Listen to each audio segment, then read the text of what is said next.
Hey guys, it's Jessica Fury, host of Dumb Girl Podcast. Tune in every Monday for new episodes. Don't forget to like and subscribe.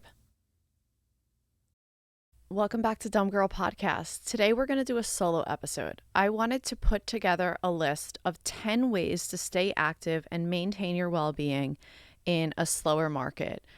We've been going through a recession. Inventory has been down, even though in LA the past month, about 3-4 weeks, our inventory has gone back up, which is amazing to hear that it's gone up.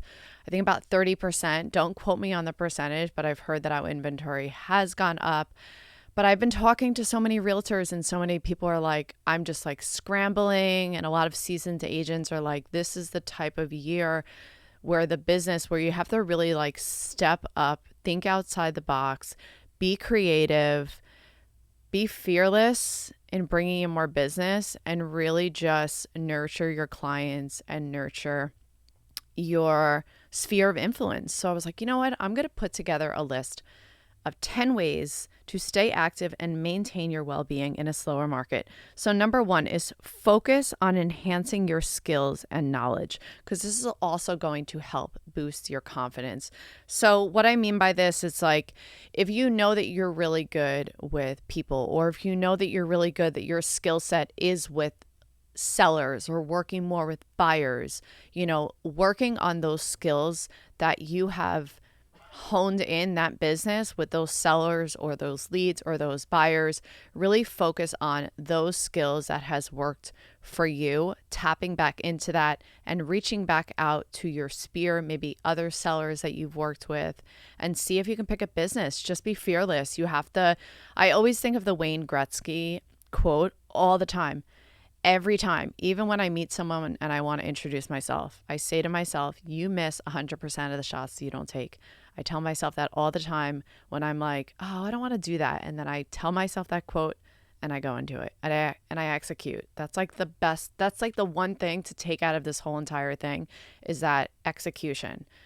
Just execute something from this list. Number 2, expand your network. So reach out to people that you haven't spoken to, or attend social events. And the attending of the social events, I try to do this twice a month. So I printed out a paper calendar. I just found it on Google, and I put in this whole entire calendar something that I'm doing every single day. So Sunday through Saturday, everything in my calendar is there. I write everything that I have to do, and I'm not perfect. Some days I'm just like, oh, I just didn't have time. But I'll put in the calendar, like if I have clients that I know that are between like 8 and 11, and then I'll put real estate, however many hours, either I'm at the office or if I'm looking at properties on that day, if I'm taking buyers out, I write the address of where I'm taking the buyer out or which side of town that I'm looking in, because everything is like time and the commute from where I have to go. So I'm like, okay, from like 2 to 6, I'm going to be on the west side, or I'm going to be in Beverly Hills, or I'm going to be in Silver Lake.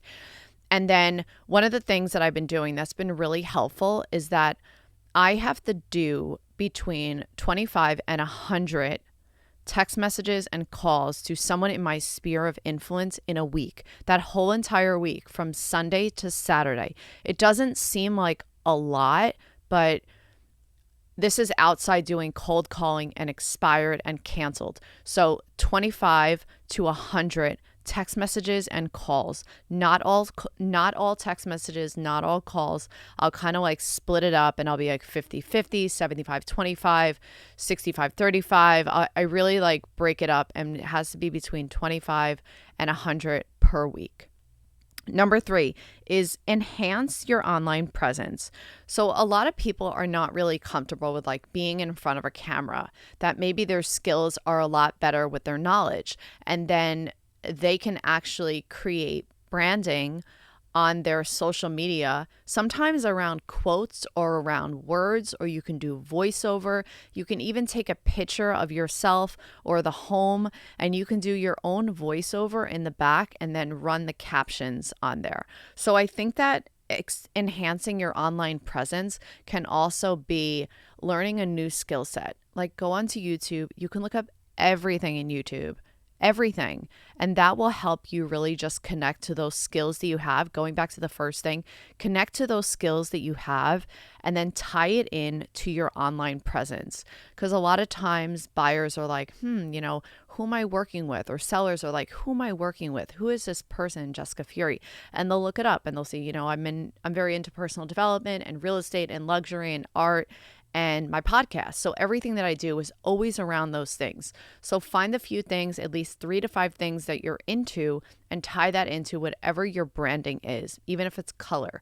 So for me, it's pink. Everything I usually have is either pink, white, or black. So I'm always just bringing someone back through the eye of like visualization to be like, oh yeah, pink, that's Dumb Girl Podcast, or oh, pink, that's Jessica, like something that connects to your brand. So I think enhancing your online presence in whatever way, even if you play golf, have your kids or your wife or your friends take pictures of you doing a golf swing.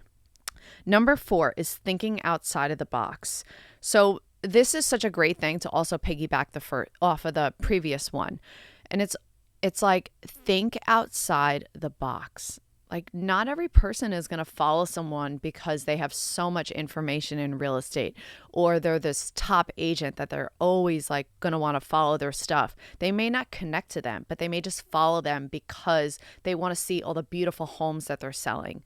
But you have to work on your business and your branding and what does that mean. So thinking outside of the box. I did another solo episode and I talked about disconnecting each day to really work on something that's related to your business or your personal development or your creativity. So this is really a time to tie in thinking outside the box. It will boost your self-esteem. It will boost your confidence, and it will boost your ability to just make a connection to a person without that fear of like, oh, I'm trying to pick a business. I'm in this place. I want to bring in more money, because people can sense that.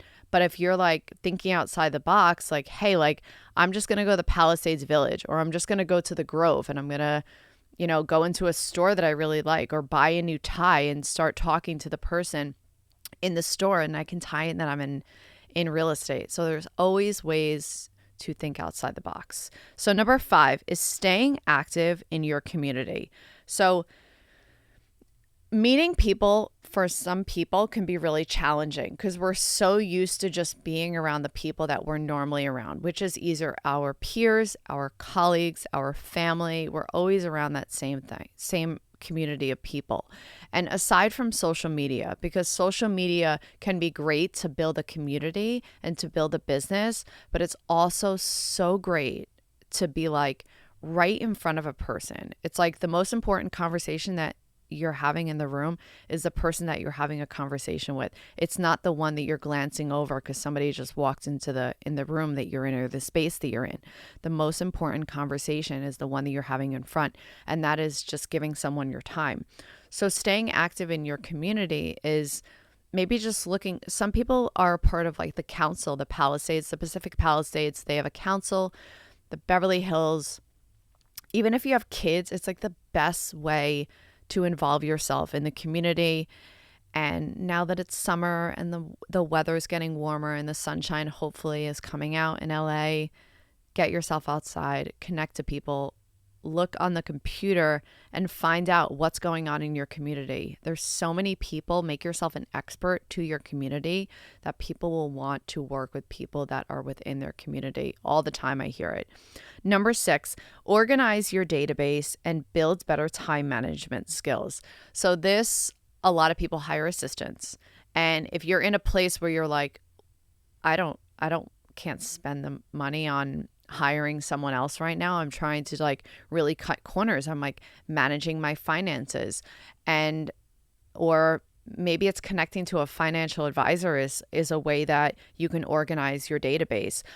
When I got a financial advisor, what really helped me is I know that I set aside so much money, and I set it into an account that I give to him. I tell him to take it out, and he does what he wants to do with it, whether he invested in a stock or just invested it into another account that I'm growing with interest on it. So that's another way that I have found to be really helpful to just like organize my database. And that was just like getting my financials in order. And a lot of times when we're really busy, we're not reaching out to our sphere of influence. But when we're organized, we're a little bit more focused. We're not so scattered. We're not trying to make quick decisions. We're not trying to like clean up like a mess that has happened. And we all make messes, air quote messes. But this is like organizing your database. You may be like, oh my God, I haven't spoken to this person in such a long time. And that person, get yourself out of that feeling of, I wonder if they're going to be thinking like, oh, they haven't reached out to me. Most people, most of the time, this is my experience, they're just happy to hear from you.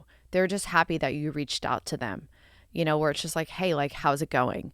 And then ask how they're doing, ask some questions, and then tie in like, yeah, real estate's going pretty good. I just looked at this beautiful house in Brentwood. It's like up Kenter. It's listed at 12.9. It was on the market and they took it off and now the agency has it. You can always talk about the listings that are within your company because it's all about creating that connection with the other person and also just building your confidence and building your self-esteem. So 7 is to collaborate with other realtors. I love this, especially with the world of social media, especially with all the like events that go on in real estate. It's like if you're just at your house looking on social media or sending people direct messages, not that you won't get the connection from the person, but when you show up and you're eye to eye the person, you go to open houses, you go to Twilight events, you introduce yourself, you shake hands. We are back to shaking hands. You make that initial connection. That is a way where you're like, oh my God, like, hey, so-and-so, it's so great to see you. Like, hey, Mauricio, it's so great to see you. Like, how's the show going? Like, there's always a way that you can like connect to other realtors, even realtors that you're friends with. Like, hey, let's go take a walk. Hey, let's go to do caravan together. And then like take a selfie. Like, everyone's all about taking selfies, posting on their story, making a reel out of it. You can even take a photo with another realtor, shoot a picture, tag them in it, you can tell them if you're going to tag them. Most people are like all about being tagged in the photos. And then maybe add like 3 little bullet points of skills of a top producing agent. 3 things, and then make a reel out of it. 1, 2, 3. And then you can then build a bigger following by doing a lot more reels. There's so many ways to collaborate with other realtors. Number 8 is investing in self-care in mind and body. So aside from subscribing to Dumb Girl Podcast and following us on YouTube and all platforms and supporting this podcast, taking time each day, even if it's 20 minutes, for movement and time for your mind. So that is putting the cell phone away, detaching from it, taking that time to yourself is the most valuable and important thing that you can do for yourself, for your well-being, your relationship, and your business. And I stand by that. And it will, when you take that time, everything around you will unfold tenfold. Number 9 is to cultivate current client relationships. So I love this because I heard this in a meeting once before, and I don't remember who was hosting the meeting, but they said it's more than a transaction. It's a relationship.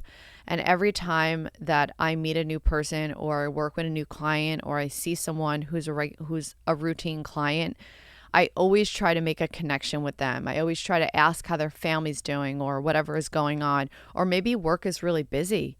And I'm just like, oh, have you guys had a chance? And I'll just like name a restaurant because I know that one of my clients, him and his wife like to go out all the time, and he's just so busy that for me to just ask about his business it would just take him out of his flow. So I'm just like, oh, have you guys tried this new restaurant have you been to Delilah's? Like, have you been to Cicconi's? Like, even though they've been around in LA, you just like, oh yeah, oh my God, thank you for reminding me. I'll have to make a reservation. It's just like those little things that help you cultivate and really continue to have those relationships, because they will think of you in times where if somebody brings up real estate, there's a chance. That's why you make those little reminders that you're still doing real estate, even in slower market. That's why when you go to other open houses or you meet other agents, we're all plugging the same exact listings sometimes. Like, we're sending listings to clients, and that listing may go out to like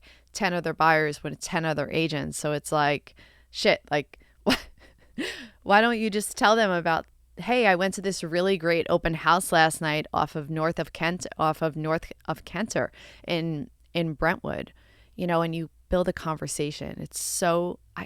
I think it's easy, and this is where you just like really can really enhance those skills that you already know you're good at, which was number 1 on this list.